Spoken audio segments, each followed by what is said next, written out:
Hey guys, and welcome to the last video review of 2021. I know you guys have been looking forward to it.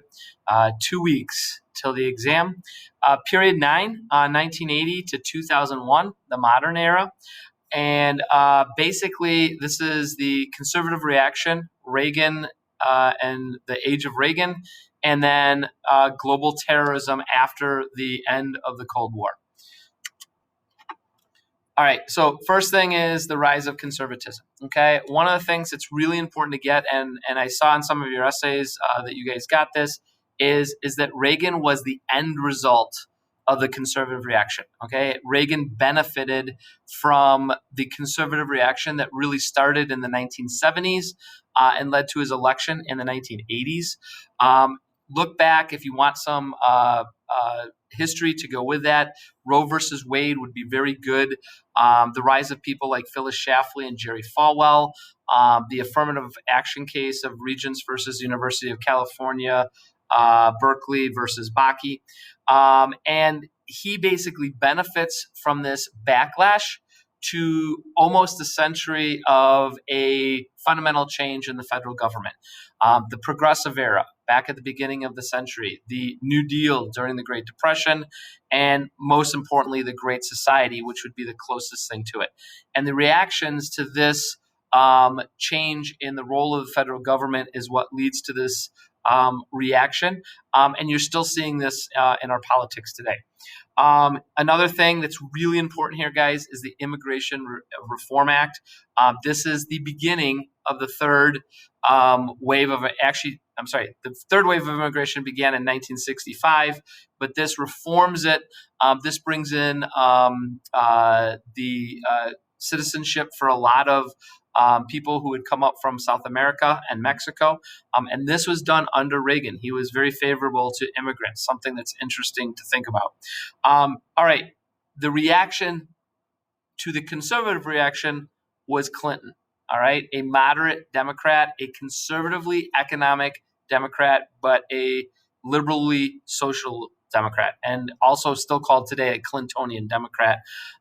He part of globalization, which we'll talk about in a minute, is the beginning of multi-country trade agreements like NAFTA. The reaction to Clinton was a guy by the name of Newt Gingrich, who brought a lot of what we have in the politics today, which is basically a zero-sum game. In the congressional elections of 1994, he brought up the Contract of America. This eventually will lead to the Clinton impeachment trial, where Clinton was overwhelmingly found not guilty. He was impeached, but found not guilty in the Senate. All right, this is a big one during this time period. The Cold War ends, okay? And I'll be honest with you guys, I was in college in the middle of this decade, and nobody, professors, experts, nobody saw the end of the Cold War coming. And overnight, the Soviet Union basically crumbled. The Berlin Wall came crumbling down. And basically, the shell that was communism, they couldn't handle the economic differences between the might of the United States and what the Soviet Union was able to produce. All right.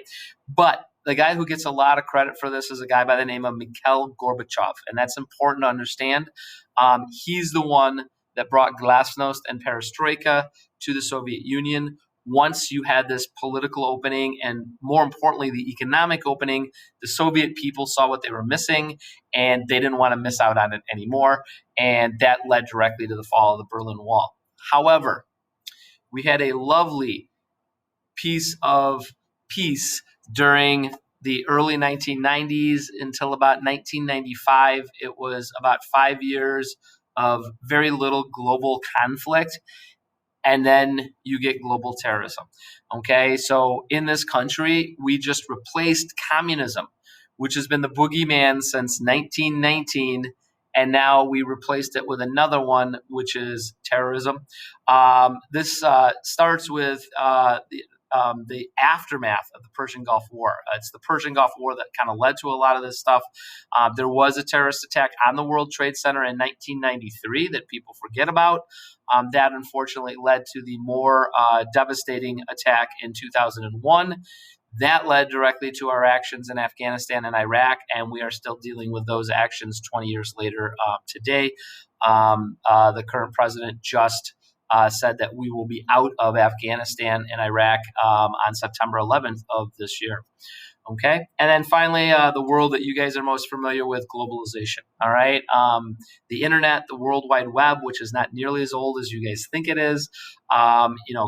Companies like Apple, Google, Amazon, a smartphone, the iPhone, which is, again, not as old as most of you think it is. And of course, this will lead into the future when all of us will work for Amazon someday. I'm just kidding. But hope this has helped. Good luck 2 weeks from today, guys. And it's been a great year. Thank you.